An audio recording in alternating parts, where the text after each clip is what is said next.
Welcome to the Slop Temple. We pray this video helps. You begin with focused keyword research aimed at buyers, not search engines.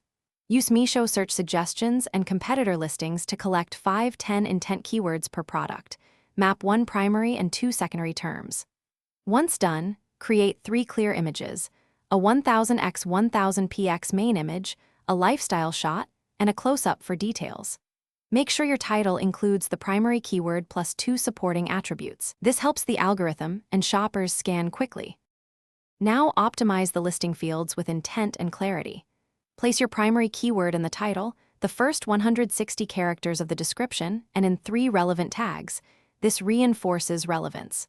Then write a bullet-style description, 5 buyer benefits, 3 technical specs, and 1 concise usage tip to reduce returns.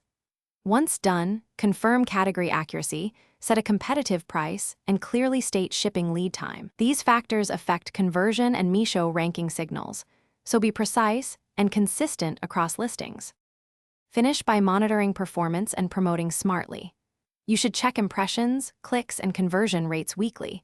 If conversion falls below 2%, tweak the title, images, or price to test improvements. Once done, run small Meesho campaigns or influencer boosts with 3 variants to find what drives traffic. If your listing is suppressed or visibility drops, inspect disallowed keywords, image specifications, and category mismatch. Fixing those common issues usually restores visibility quickly. Thanks for watching. Consider subscribing if we helped you.